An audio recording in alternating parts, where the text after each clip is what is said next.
Allez, allons-y. En poursuivant donc notre credo, vous le savez, nous avons la chance d'avoir un credo bien fait, très pédagogique et qui voit les choses dans l'ordre.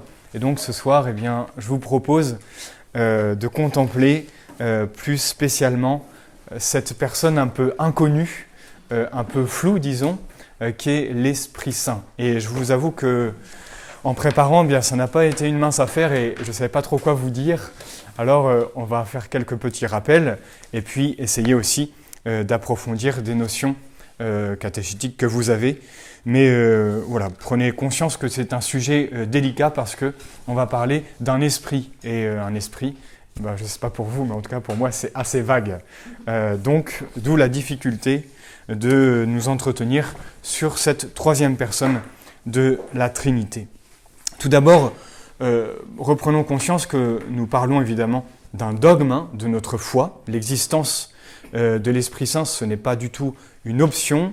Et voilà pourquoi il ne faut pas le mettre de côté dans notre vie chrétienne, dans notre vie intérieure, encore moins on va le voir. C'est un dogme parce que, vous savez, le credo, nous avons parlé donc de Dieu tout entier, si on peut parler comme ça au début. Je crois en un seul Dieu. Ensuite, on a décliné en parlant du Père et de la création, du Fils avec l'incarnation et la rédemption. Et enfin, nous voyons ce soir, je crois au Saint-Esprit. Donc, nous avons le credo est trinitaire, comme beaucoup de prières chrétiennes d'ailleurs. Le credo est tout trinitaire. Et souvenez-vous, on avait parlé de l'appropriation. L'appropriation, c'est de dire que la création est appropriée au Père, la rédemption au Fils et la sanctification au Saint-Esprit. Mais attention, c'est Dieu tout entier qui crée, Dieu tout entier qui sauve et Dieu tout entier qui sanctifie. Mais on approprie à certaines personnes et donc ce soir nous verrons un peu plus ce rôle tout particulier donc du Saint-Esprit. Il nous faut donc entrer dans ce sujet difficile parce que nous pouvons vite l'oublier, le mettre de côté, alors qu'il est important, vous allez le voir, pour notre propre sanctification et notre propre élévation dans la vie intérieure, de nous y intéresser et surtout de lui laisser toujours plus de place parce que, en fait, finalement, en l'oubliant, notre cœur se durcit et le Saint-Esprit ne peut plus trop agir comme il voudrait. Voilà. Comment ne pas donc laisser de place à celui qui est notre sanctificateur, lui que nous appelons le Saint-Esprit. L'Esprit Saint, c'est bien celui donc qui sanctifie. Prenez place.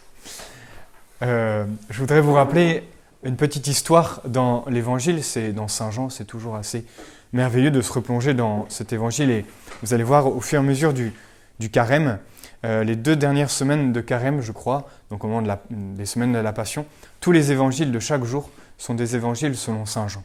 Et c'est extrêmement riche. Et on aura l'évangile, je ne sais plus quel jour, de la Samaritaine. Vous savez, Jésus est fatigué, s'assoit sur un puits, et une villageoise arrive pour aller chercher de l'eau. Et là, notre Seigneur commence une conversation. On voit d'ailleurs toute la subtilité un peu féminine dans ce récit. C'est très intéressant et le bon Jésus, il va doucement pour pouvoir la convertir. C'est très bien vu, très divin, disons. Et à un moment, Jésus lui dit « Si tu savais le don de Dieu. » Si tu savais le don de Dieu. Et en fait, notre Seigneur parle ici du Saint-Esprit, puisque vous allez voir, Dieu n'a rien trouvé d'autre à donner que lui-même. Et on approprie ça au Saint-Esprit, le don par excellence. Relisons souvent l'hymne au Saint-Esprit qu'on récite au moment de la Pentecôte, où il y a tous les adjectifs, tous les qualificatifs, les noms qu'on donne à l'Esprit Saint qui manifestent bien ce qu'il est et surtout son rôle dans notre âme. Et il y a d'ailleurs ce mot « don ». C'est un sujet difficile, comme je vous disais à l'instant, parce que le Saint-Esprit n'est pas quelque chose, mais bien quelqu'un, de la même manière que nous adorons Dieu le Père, Dieu le Fils, il faut adorer comme une personne bien distincte, l'Esprit Saint, sauf qu'on l'oublie parce que, oui, c'est un esprit. Alors vous me direz, Dieu est esprit. Dieu tout entier est esprit, c'est vrai. Mais le Fils est incarné, donc c'est beaucoup plus facile et évident de nous adresser au Fils dans notre prière, et c'est fait pour. Rappelez-vous, tous les grands saints, s'adressaient à Dieu, mais en passant toujours par Jésus. Jésus dans la crèche, Jésus sur la croix.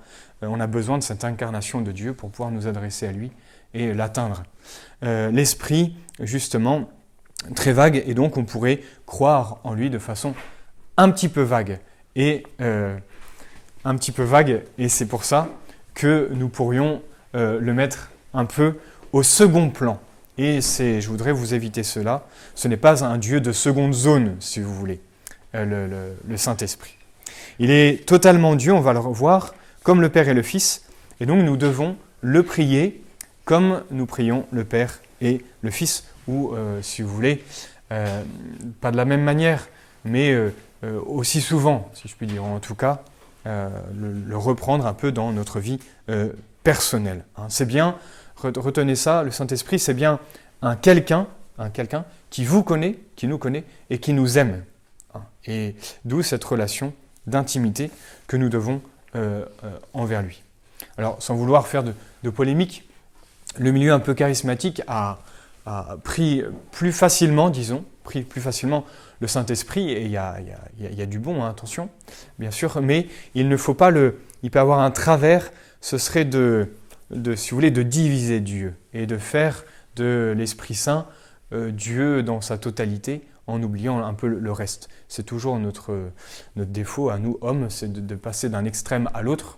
Eh bien, gardons bien la ligne droite, Dieu tout entier dans la Trinité, mais voilà, on attribue à certaines personnes certaines actions, et voilà pourquoi il faut prier telle personne plutôt que telle autre dans tel ou tel cas bien précis. Alors, pour bien comprendre ce qu'est cette personne amoureuse, il faut le dire, puisque l'Esprit Saint, on le verra tout à l'heure aussi, c'est la quintessence de l'amour qui règne entre le Père et le Fils. Et donc il nous faut un peu nous replonger dans le mystère de la Trinité. Je suis un petit peu confus, désolé, mais il faut y aller pourtant et avoir confiance, parce que je vous rappelle que c'est le centre de notre religion et qu'il faut vraiment, il ne faut pas avoir peur de s'y replonger souvent dans notre méditation. Vous le faites à chaque fois quand vous faites un signe de croix d'ailleurs. Et voilà pourquoi il nous faut ce soir y revenir et avec joie, vraiment pour bien percevoir qui est cette troisième personne. Alors, tout d'abord, rappelez-vous, quand on contemple Dieu, il y a deux sortes d'œuvres en Dieu. Il y a les œuvres ad extra, c'est les œuvres qui sont à l'extérieur de Dieu. On l'a vu, la création, la rédemption, etc. Ça, c'est les œuvres ad extra. Et il y a l'œuvre, entre guillemets, ad intra, à l'intérieur de Dieu. C'est toute la vie de Dieu, parce que Dieu est vivant, et sa vie, on appelle ça la Trinité. C'est ça. La Trinité, c'est la vie de Dieu, la vie interne, la vie intérieure, l'intimité du cœur de Dieu lui-même. C'est tout ça le mystère de la Trinité. Et donc c'est l'œuvre, on appelle ça l'œuvre ad intra, à l'intérieur, qui est donc éternelle, contrairement aux œuvres ad extra, qui elles sont temporelles, c'est-à-dire qu'elles ont eu un commencement, comme la création du monde, la rédemption, l'incarnation, etc. Donc, vous voyez déjà ça, pensons à l'éternité, et que depuis toute éternité, Dieu donc, est trinitaire. Alors, est-ce que la Trinité est la plus grande découverte de l'homme ?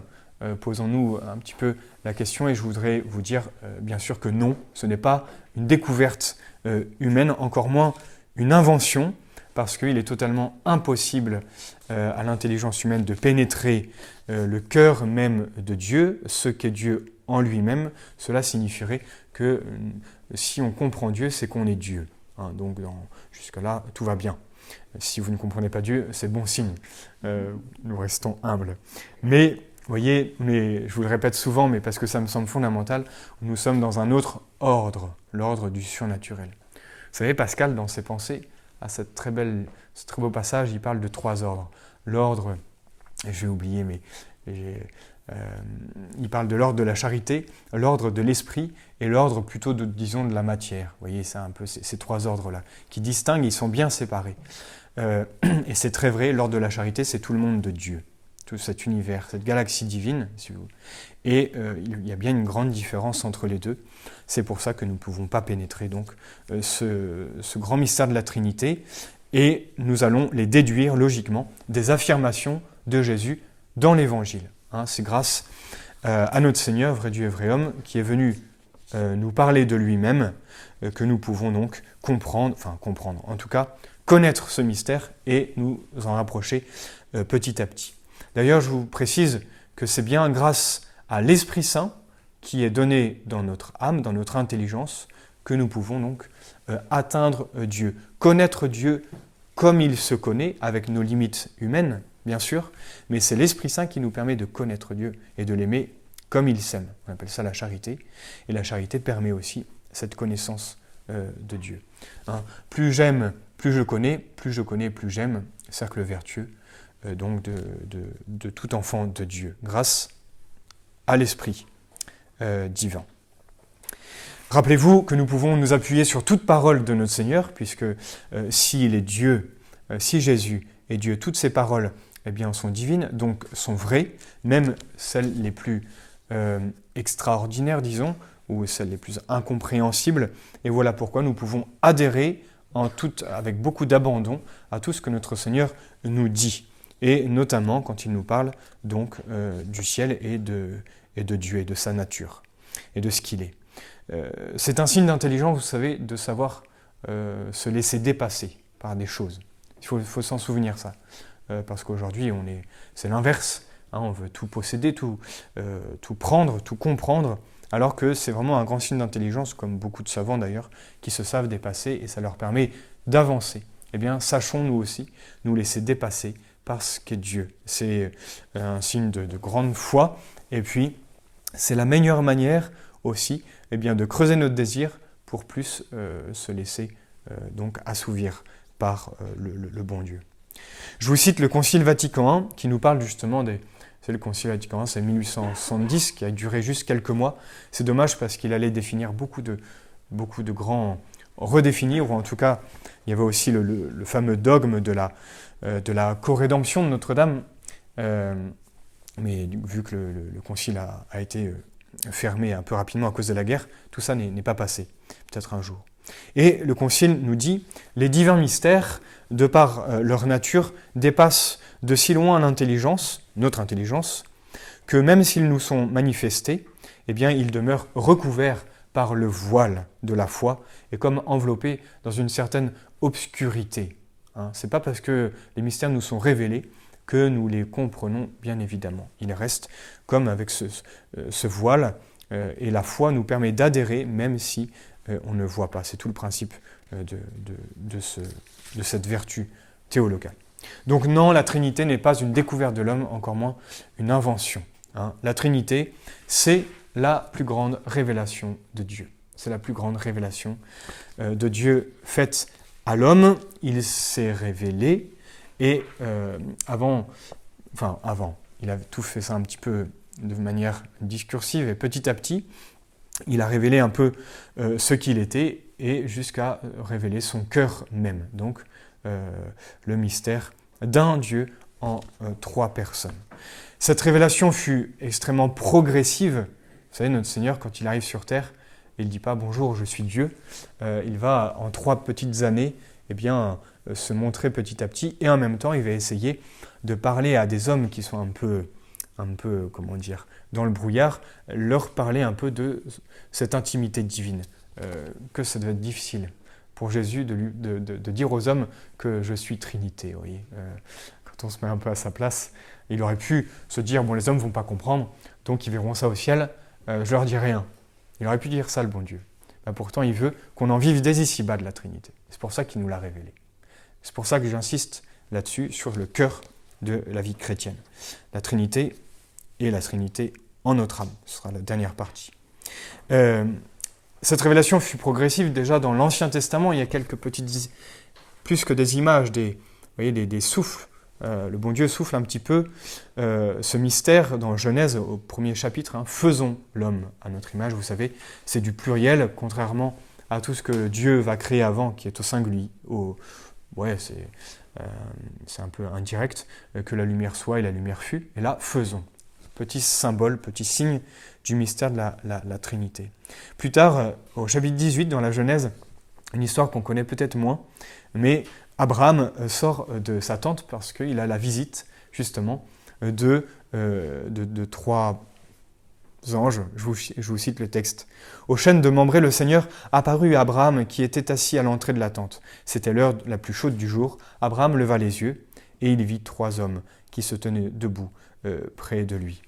Juste au début, on dit « Le Seigneur apparut à Abraham », le Seigneur, au singulier. Et juste après, il vit 3 hommes debout près de lui. C'est une petite manifestation aussi de la Trinité, même si Abraham n'a pas, évidemment, fait son signe de croix en voyant ces 3 hommes. On est d'accord. Il a fallu attendre le Fils, notre Seigneur, pour nous parler de tout ça. Parce que Dieu seul peut parler de Dieu correctement. Dieu seul peut parler correctement de lui, et surtout, lorsque ça concerne le plus intime de son être. Vous voyez, on dit que, c'est Léon XIII qui dit que le mystère de la Trinité, c'est la substance de tout le Nouveau Testament. Le mystère de la Trinité, c'est la substance du Nouveau Testament. Quand vous lisez le Nouveau Testament, il faut y repérer toutes ces pépites d'or, si vous voulez, qui nous parlent donc du cœur de Dieu, de cette une nature, de cette unité de nature, mais de cette trinité des personnes. Ça nous permet évidemment donc de rentrer dans son intimité, et je vous rappelle que le Saint-Esprit, on le verra un petit peu plus tard, nous a été donné pour que nous puissions crier Abba. Vous savez, c'est un mot hébreu qu'utilisaient les enfants hébreux pour appeler leur papa. Ils disaient Abba, et ça veut dire Père. Et c'est Jésus qui nous dit, notre Seigneur, Saint Paul, excusez-moi, je ne sais plus, qui dit justement que le Saint-Esprit nous a été donné pour que nous puissions crier vers Dieu, Abba, Père. C'est grâce à l'Esprit Saint que nous pouvons dire notre Père qui est aux cieux, parce que c'est le Saint-Esprit qui fait de nous donc de vrais fils, adoptifs. Abba, Père, vous voyez, ce n'est pas anodin et ce ne sont pas toutes ces lectures qu'on peut lire et relire, c'est très profond. Voyons rapidement ce que disent les évangiles au sujet donc de la Trinité. Le Christ affirme tout d'abord, rappelez-vous, affirme le monothéisme. Il ne va pas partir il va pas commencer par la Trinité, il va affirmer tout d'abord qu'il y a un seul Dieu, comme tous ses ancêtres, pour se faire des amis, ou en tout cas pour pas qu'ils partent trop vite. Il n'y a qu'un seul Dieu, et en même temps il se présente très vite comme le Fils de Dieu, le Fils du Père, le Fils de son Père. Et donc, par là, en se disant Fils du Père, les pharisiens, les Juifs ont très vite compris qu'il se faisait Dieu lui-même, parce que de même nature, c'est d'ailleurs pour ça qu'il a été crucifié, et notre Seigneur, dans le même temps, petit à petit, va affirmer aussi l'existence de cette personne un peu particulière qui est l'Esprit Saint, qui est capable, lui aussi, d'actions qui lui sont propres. Le Père, des actions lui sont propres, ainsi que le Fils, les hommes vont le voir, et le Saint-Esprit a aussi des actions bien à lui. C'est ce qui fait que c'est une personne à part entière. On voit donc 3 entités qui se distinguent, qui apparaissent petit à petit et qui ont chacune des relations entre eux. Donc ça se dessine avec le temps. Jésus a juste 3 petites années pour pouvoir parler de ça, et donc il va avec beaucoup de pédagogie, mais je vous rappelle que c'est tout la beauté des dogmes, c'est comme une graine, et petit à petit, avec les 2000 ans de l'Église, ça se déploie. Et c'est pour ça que les dogmes ont été petit à petit compris, éclairés par les théologiens, les docteurs de l'Église, et tout est tiré donc de la révélation. Mais c'est pas, vous voyez, la Trinité n'est pas aussi claire pour les hommes. Aujourd'hui, la Trinité nous semble assez bien expliquée, disons. Prenez les apôtres ou les premiers chrétiens, vous savez, ils n'étaient pas en train de dire une nature et 3 personnes. Parce que le mot nature et le mot personne, il fallait un peu qu'ils soient un peu mis à la mode, et ce n'était pas encore le cas. Donc, oui, on a de la chance d'être après 2000 ans pour mieux pénétrer. Et puis ça ira encore mieux dans 3000 ans. Voilà. Mais il faut le temps que ça se développe. Cela, c'est tout le développement homogène des dogmes. Pensez au dogme de l'Immaculée Conception, ça a mis 19 siècles. Pensez au dogme de l'Assomption, ça a mis un peu plus de temps aussi.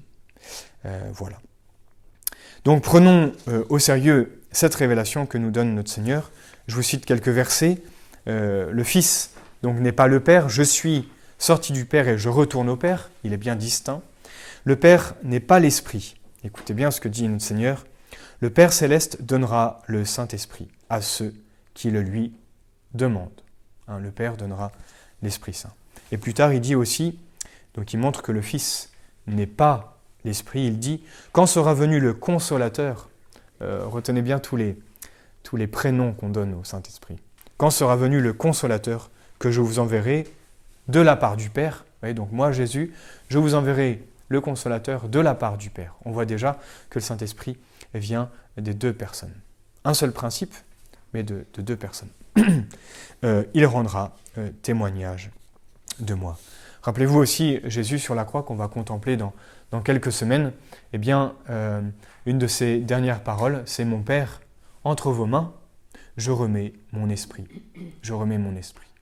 Eh bien, Jésus donc parle de son Père, « Mon Père, entre vos mains, je remets mon esprit. » Et on voit là, c'est un fameux tableau, j'ai oublié le peintre, on voit deux personnes qui se ressemblent parfaitement et qui se font face, et de leurs deux bouches sort un souffle en forme de colombe. Voilà la Trinité, le Père, Fils, Saint-Esprit. Et là, le Fils, sur la croix, eh bien, remet à son Père ce souffle, l'Esprit de Dieu. Et voilà, c'est aussi une manifestation du Saint-Esprit un peu cachée, mais il ne faut pas l'oublier. Quelques versets aussi à connaître par rapport à la divinité du Saint-Esprit. Ce n'est pas évident de prouver la divinité de l'Esprit Saint.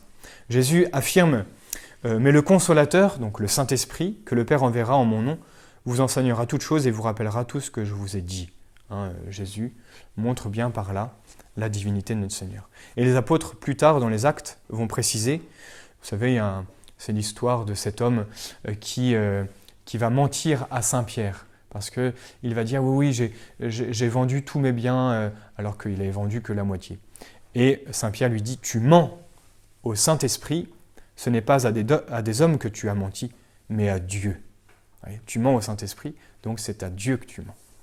Bon, ça manifeste aussi la divinité de la troisième personne. Et notre Seigneur va résumer tout ça, évidemment, par la grande manifestation qu'il va faire juste avant de s'élever au ciel. « Allez, faites de toutes les nations des disciples, les baptisant au nom du Père et du Fils et du Saint-Esprit. » Ça sort de sa bouche même. Un seul nom, au singulier, du Père et du Fils et du Saint-Esprit. Voilà donc la grande révélation.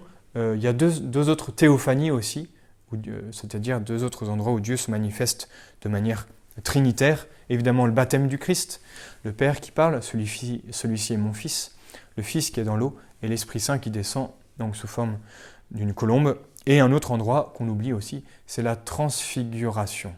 Le Père parle, celui-ci est mon Fils bien-aimé, le Fils est là transfiguré, et la nuée montre justement l'Esprit Saint. Voilà la Trinité.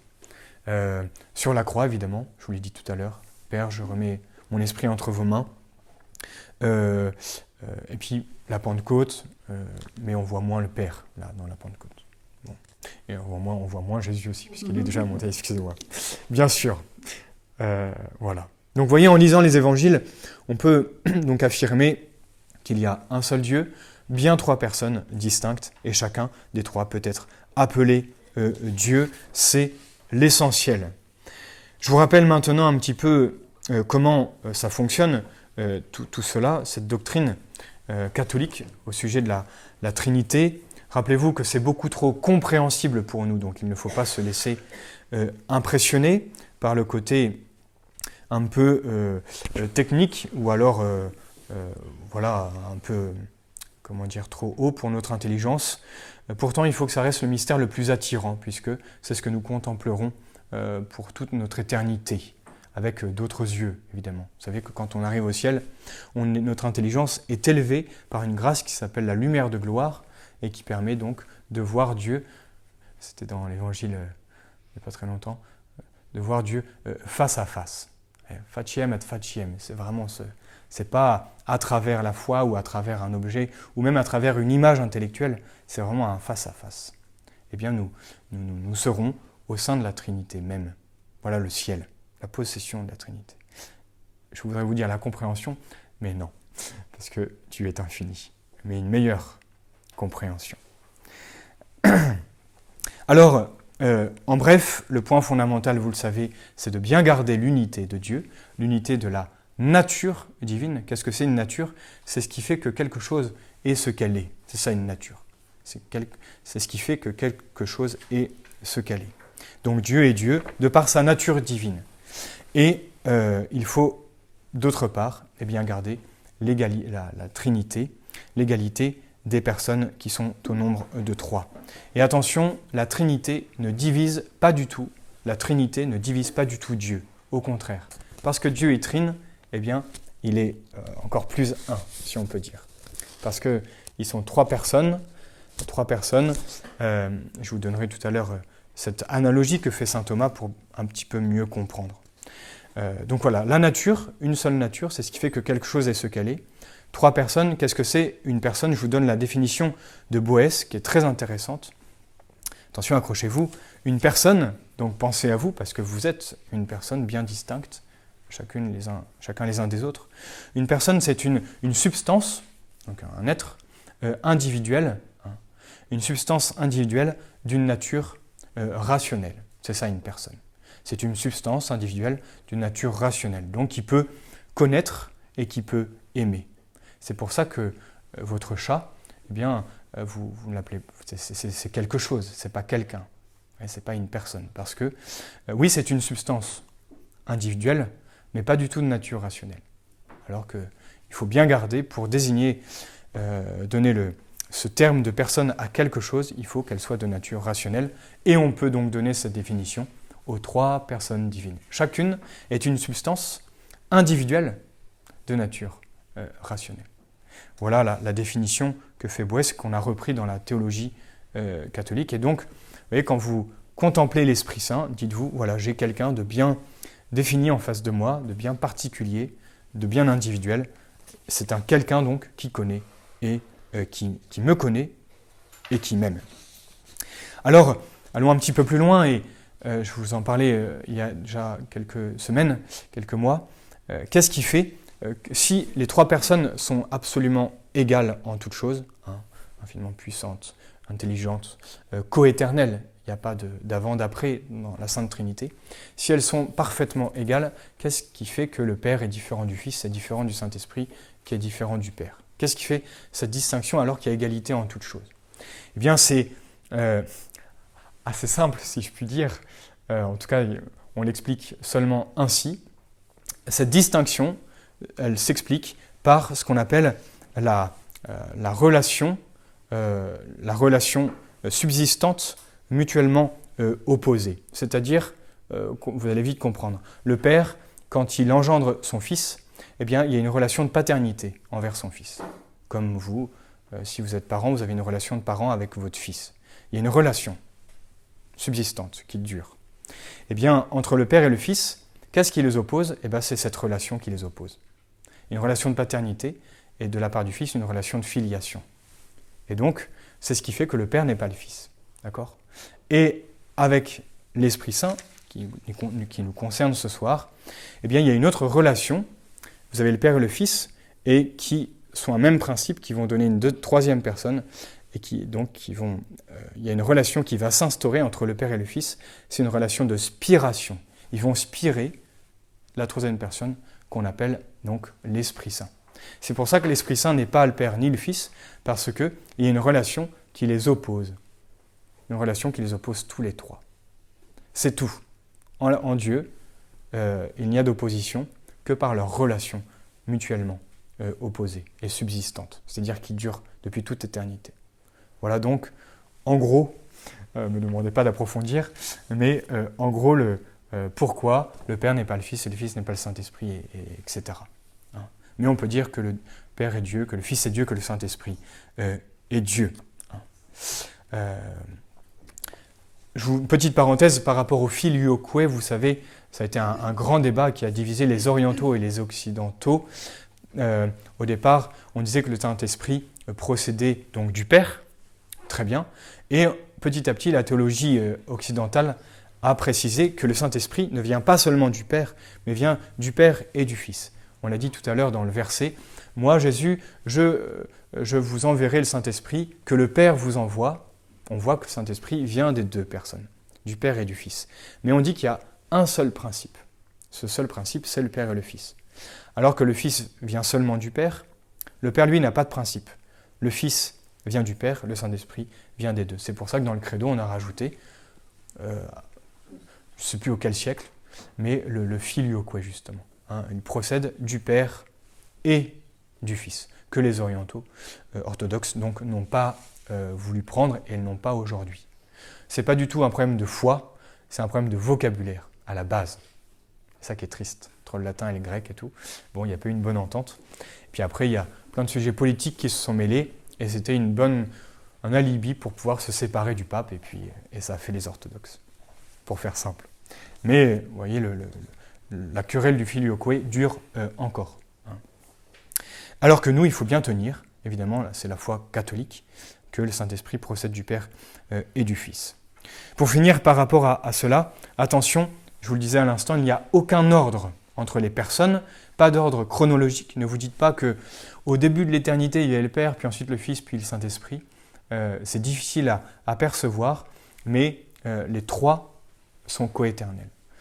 Je vous donnais l'exemple l'autre jour de ce fameux triangle qu'on dessine pour représenter la Trinité, mais ça va beaucoup plus qu'un triangle en trois côtés.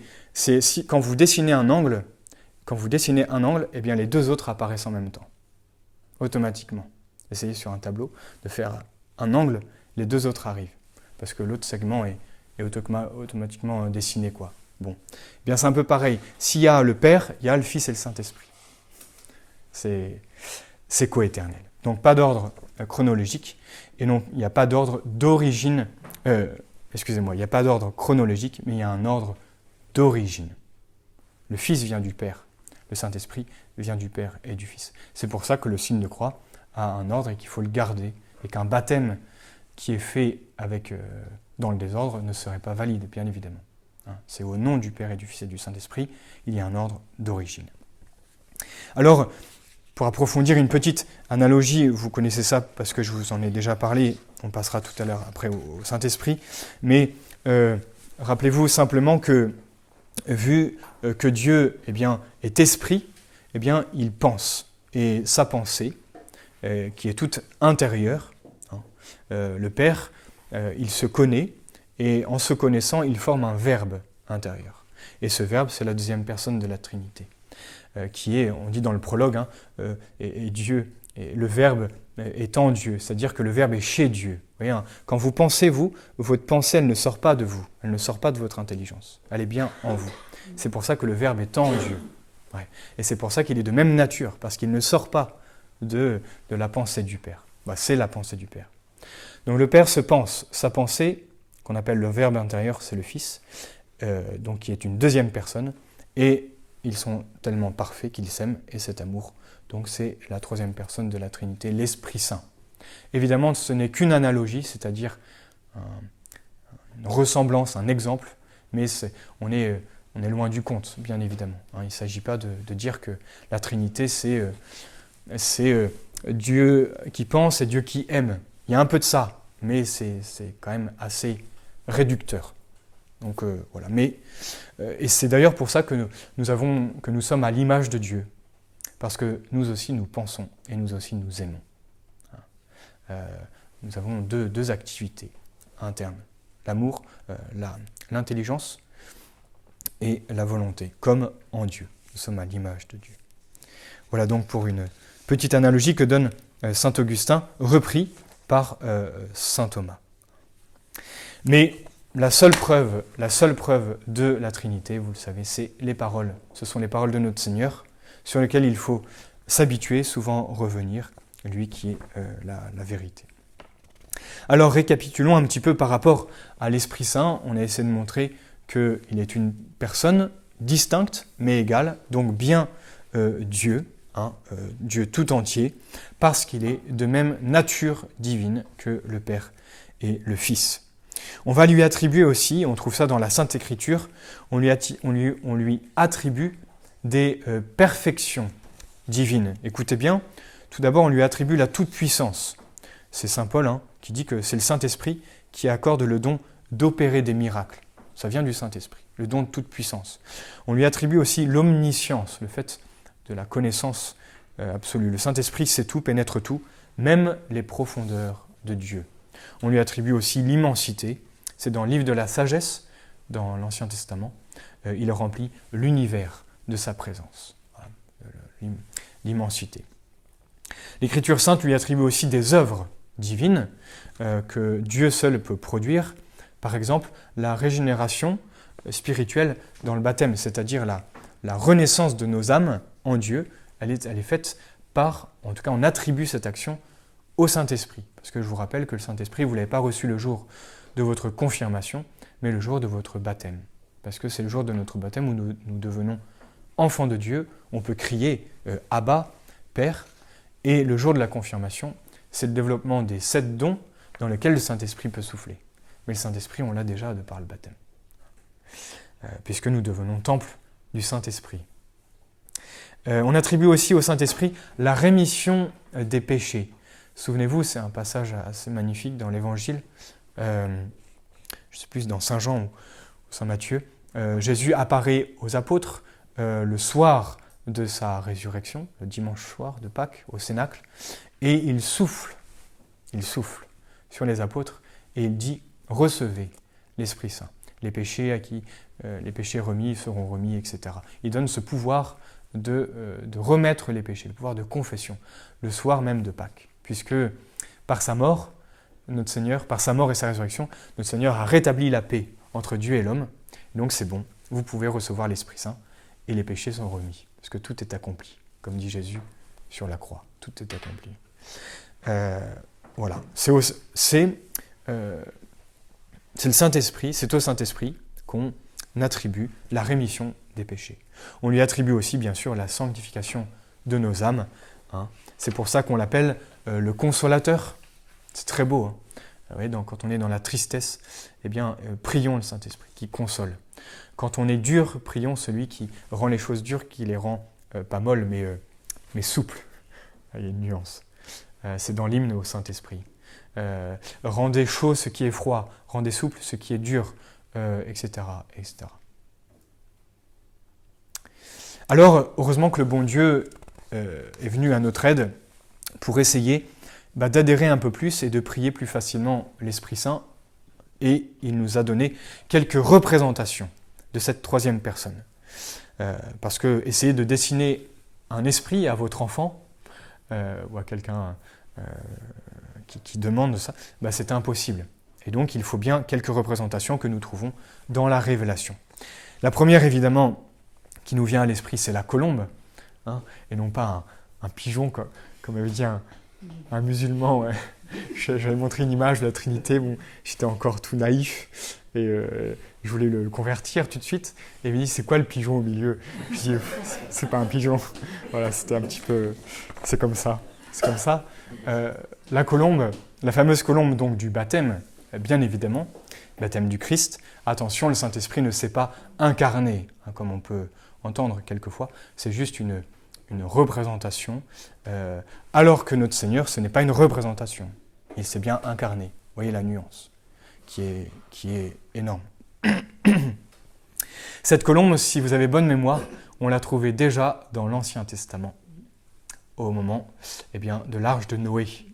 L'Arche de Noé, cette colombe, qui vient apporter ce rameau d'olivier, aucun rapport avec la politique, et qui va apporter donc à Noé, après le déluge, quand l'eau commence à baisser, la colombe apporte ce rameau, symbole de paix. Je vous rappelle que le Saint-Esprit, on l'appelle le pacificateur.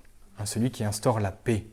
La paix dans notre âme, déjà en mettant tout en ordre, ou en gardant les choses dans l'ordre, et aussi en instaurant la paix autour de nous, famille, dans nos cités, dans nos entreprises. Vous voyez comme c'est incroyable, comme on ne le prie pas assez. Le pacificateur donne la paix de l'âme. Donc première représentation. Deuxième représentation, le souffle. Bien sûr, parce que quand on parle d'amour entre le Père et le Fils, on s'imagine tout de suite, vous voyez, ce souffle entre les deux personnes. Et on le trouve déjà dans l'Ancien Testament, premier chapitre, au verset 2. Dieu créé, et là on voit que le souffle de Dieu planait sur les eaux. Le souffle de Dieu. Ouais, c'est très beau. C'est la troisième personne. Ailleurs, dans le chapitre 2 de la Genèse, Dieu prend de la glaise, forme Adam, et que fait-il? Il souffle sur Adam pour lui donner la vie, pour lui donner l'âme. Encore une fois, on voit l'action du Saint-Esprit dans la création. Le Saint-Esprit, c'est le souffle qui est vivifiant, c'est le vivificateur. Et nous qui restons le credo tous les dimanches, est-ce qu'on a fait attention au moins une fois dans notre vie? Dominum et vivificantem. On dit ça du Saint-Esprit. Seigneur est vivifiant. Vous qui vous voyez, quand on donne la vie, ça, par définition, ça fait vivre. Et ça donne encore plus. Ça nous fait grandir dans cet accroissement. La vie, quelque chose qui vit, c'est quelque chose qui grandit. Ben voilà, le Saint-Esprit nous fait grandir. Dominum et vivificantem. Faites attention dimanche. Voilà. Et puis on voit aussi dans Ézéchiel, je vous donnerai mon esprit et vous vivrez. Hein, c'est Dieu qui parle à travers le prophète. On retrouve ce souffle, je vous l'ai dit à l'instant aussi dans donc Jésus qui souffle sur les apôtres. Recevez l'Esprit Saint. Autre manifestation, évidemment, la flamme, hein, cette fameuse langue de feu que nous trouvons uniquement, je crois, en tout cas, dans ce passage de la Pentecôte. C'est quand même on est habitué, mais c'est quand même miraculeux. Enfin, vous voyez, ce n'est pas des briquets au-dessus de la tête des apôtres, mais bien une flamme, cette flamme qui arrive et qui se divise sur chacun des apôtres, manifestant donc que le Saint-Esprit entrait en leur âme et qui allait transformer ces êtres peureux en des apôtres qui vont conquérir le monde. C'est assez incroyable. En quelques secondes, le changement radical. Pourquoi la flamme? Parce que la flamme du feu, ça éclaire. Hein, c'est le but du Saint-Esprit, d'éclairer notre intelligence pour qu'on puisse éclairer le monde. La flamme aussi, ça réchauffe. Hein, rappelez-vous, si nous nous éteignons, c'est une sainte qui disait ça, je crois, si nous nous éteignons, beaucoup de gens mourront de froid ici-bas. Si nous on s'éteint, si on oublie le Saint-Esprit en notre âme, le monde mourra de froid. Le Saint-Esprit, c'est celui qui réchauffe. Le péché, c'est le froid. La chaleur, c'est le cœur de Jésus. Voyez.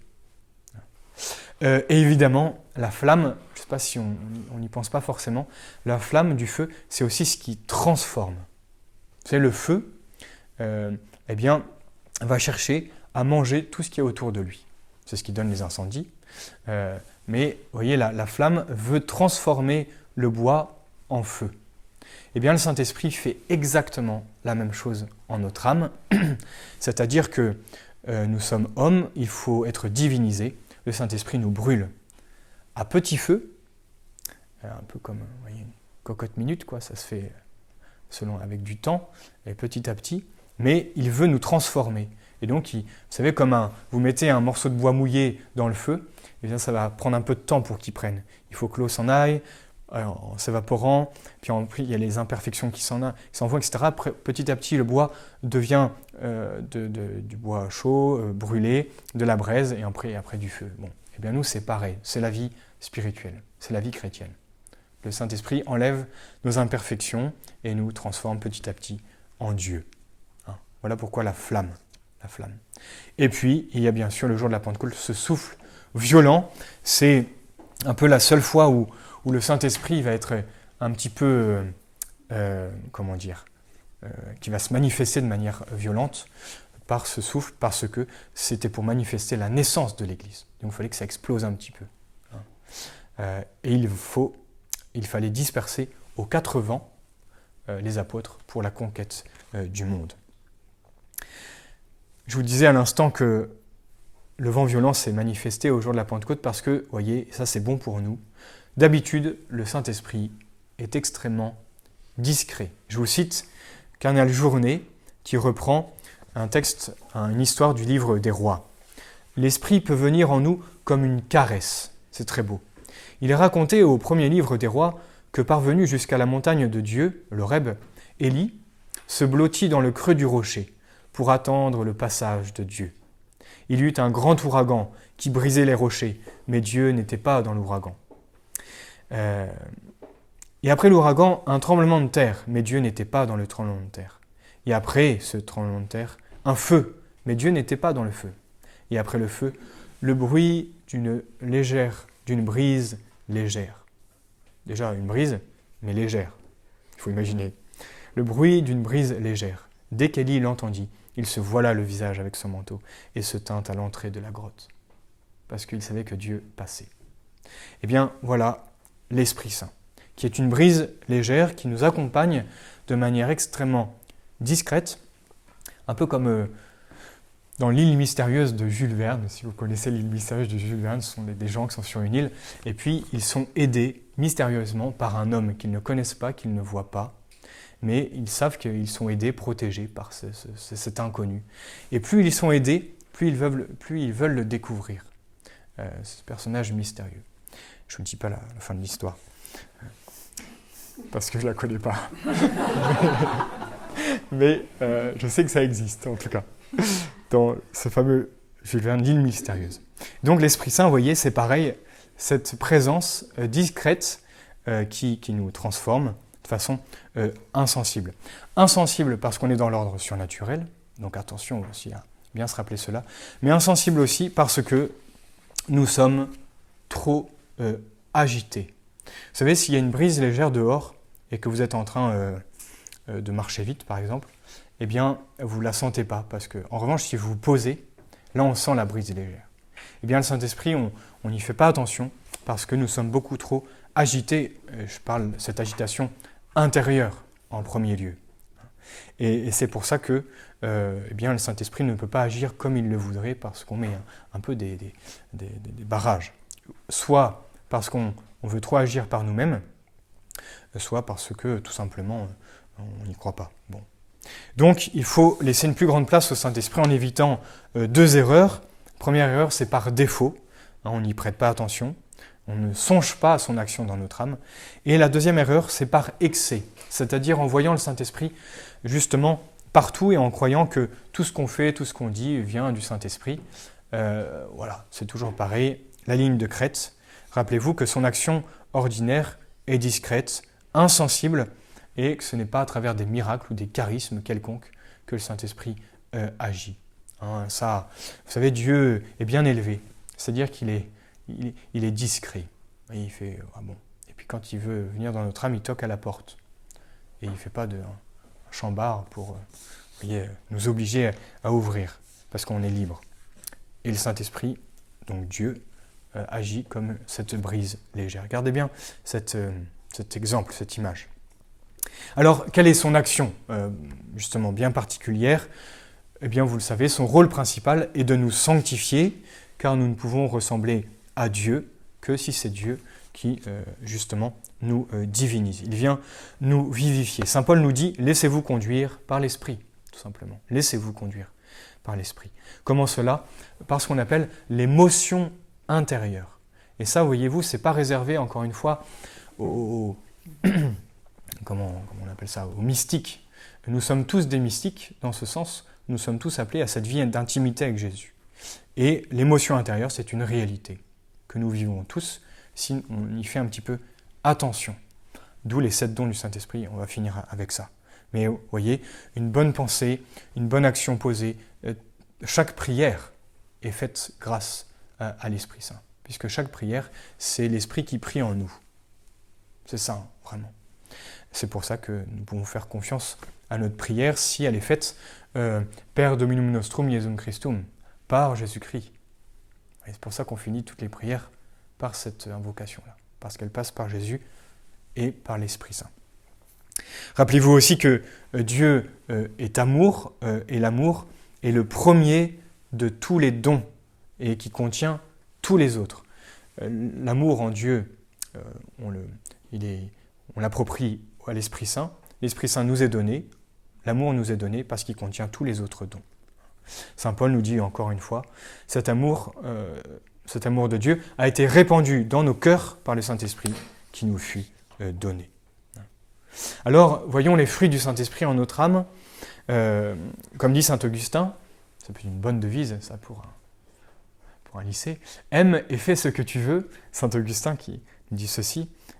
Pourquoi ? Eh bien, parce que les fruits du Saint-Esprit, eh bien, saint Paul nous les donne, et je vous les donne, ils sont au nombre de 12. Les 12 fruits du Saint-Esprit, c'est la charité, la joie, la paix aussi, à l'intérieur, la patience, la longanimité, le fait de durer dans l'épreuve, la longanimité, de durer dans le bien aussi, la bonté, la bénignité, c'est un peu la douceur, la mansuétude, la fidélité, la modestie, la continence et la chasteté. Ce sont les 12 fruits du Saint-Esprit.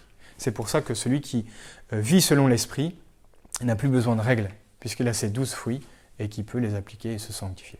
Alors attention, à cette devise « aime et fais ce que tu veux », il faut les réserver aux saints, bien évidemment. Voyons maintenant le Saint-Esprit en tant qu'âme de l'Église catholique.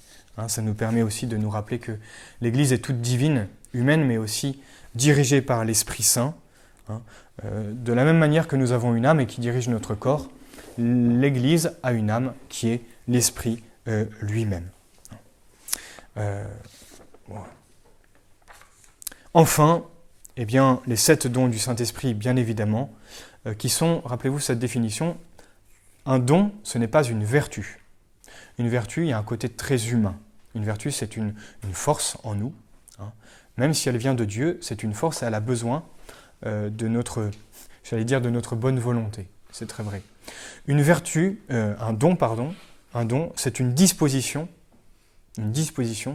permanente, donnée par l'Esprit Saint. Un peu comme 7 antennes qui sont déployées dans notre âme et qui permettent de capter ces motions intérieures, justement, et qui nous permettent d'agir beaucoup plus divinement qu'humainement. Et voilà pourquoi c'est très reposant d'avoir une grande dévotion envers le Saint-Esprit, si on peut parler comme ça, de dévotion.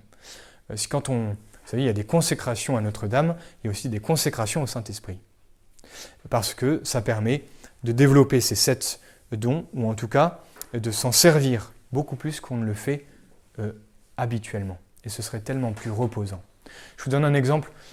Saint Jean Bosco, par exemple, voulait fonder donc un lycée, enfin une grande école, et il n'avait pas un sou, rien, absolument rien. Humainement, même avec toutes ses vertus, il ne pouvait pas agir. Eh bien, le don de sagesse, ou le don de science, ou le don de conseil, l'a poussé à aller au-delà de la prudence humaine. Et ce n'était pas du tout de l'imprudence, c'est de la prudence divine, si vous voulez, parce que poussé par l'Esprit Saint. Eh bien, ces 7 dons, nous les avons depuis notre confirmation, ils sont développés, sauf qu'on n'y pense pas assez. Le don de crainte de Dieu, de piété, qui nous permet de mieux cette révérence envers Dieu. La sagesse, l'intelligence, le conseil, la force, évidemment, la science. Voilà les 7 dons. Pensez-y et dans notre prière, Seigneur, faites que j'utilise ces dons pour pouvoir avancer plus facilement dans ma sanctification. Je voudrais finir maintenant sur, évidemment, cette chose assez oubliée qu'on appelle l'inhabitation du Saint-Esprit dans les âmes. L'inhabitation, c'est-à-dire, c'est pas qu'il n'habite pas, c'est au contraire qu'il habite. C'est habiter en nous. C'est ce qu'on appelle tout simplement la vie intérieure. Que nous possédons en nous la Sainte Trinité. Il faut distinguer 2 sortes de présence de Dieu. La présence d'immensité, on en a parlé au début de l'année. Dieu est présent partout parce qu'il est la cause de tout être. Et il est présent là où une chose est, Dieu est présent. Présence d'immensité. Donc il est présent en tout homme, même une personne en état de péché mortel, Dieu est présent parce que c'est de l'être. Mais il faut distinguer cette présence de la présence d'amitié. c'est très beau, oui. La présence d'amitié nettement supérieure, elle toute surnaturelle, qui est réalisée par justement le Saint-Esprit, la Trinité tout entière qui est en nous, mais on approprie cette présence au Saint-Esprit. Rappelez-vous, Saint Paul qui dit ça, rappelez-vous que vous êtes les temples de l'Esprit Saint. Si quelqu'un m'aime, nous viendrons à lui et nous ferons en lui. C'est pas nous passerons en lui 2 secondes, nous ferons en lui notre demeure. Ouais, demeure, ça veut bien dire ce que ça veut dire. Je vous cite encore le cardinal Journet, c'est dans ses entretiens. Il a fait beaucoup d'entretiens sur l'Eucharistie, sur la prière, sur la grâce, sur Dieu, le Père, etc. Et là, entretien sur le Saint-Esprit. Et il nous dit ceci, ainsi visité, donc quand l'âme possède l'Esprit Saint, l'âme ne fait qu'un avec Dieu. Non certes dans l'ordre de l'être, bien sûr, parce que la distance entre la créature et le Créateur reste infinie, infranchissable. Mais elle ne fait qu'un dans l'ordre de l'amour, car alors la compénétration est telle, l'intimité est si profonde, l'interdépendance du flux et du reflux si étroite que la dissociation est impossible. Et la dissociation entre une âme et l'Esprit Saint est impossible quand elle est entretenue. Et quand on entretient cette vie intérieure, le péché mortel, disons, j'allais dire n'est plus possible. Attention à ce que je dis, mais quelqu'un qui a une vie intérieure, qui le cultive et qui le protège par les sacrements et la prière, le Saint-Esprit ne peut que y demeurer et s'enraciner de plus en plus. Voilà l'inhabitation divine, qui est une grande réalité, typiquement chrétienne, bien évidemment, et beaucoup trop oubliée. Le péché mortel, c'est un péché qui chasse l'esprit. C'est pour ça que l'âme est morte. Et on retrouve donc l'esprit par ce souffle qu'est la confession. Recevez l'Esprit Saint, etc. Bon. Alors, en conclusion, eh bien, rappelez-vous que le désir du Saint-Esprit, c'est de nous faire réussir en nous cette œuvre invisible de notre sanctification. Voilà pourquoi il faut vraiment lui laisser beaucoup plus de place, ne pas avoir peur de le prier souvent, vous voyez, avant une entreprise un peu particulière, ou avant l'étude, ou avant une telle discussion, avant telle rencontre, ou même dans le domaine de l'éducation. L'abbé Berthaud, qui a fondé les Dominicaines du Saint-Esprit, disait souvent ça à ces dominicaines. Voilà, quand humainement, vous ne savez plus trop comment vous y prendre, eh bien, priez l'Esprit Saint. Et ça doit devenir un réflexe, parce que eh bien, ces motions intérieures, c'est une réalité. C'est une réalité et il faut vraiment en vivre. Et c'est la meilleure manière de laisser un peu plus de place à Dieu et du coup de nous laisser diviniser. Si nous savions le don de Dieu, eh bien, peut-être que ce serait un petit peu plus facile quelquefois. Alors, en avant et priez souvent. Voilà, l'Esprit Saint. Merci pour votre recueillement. Allez, petite prière.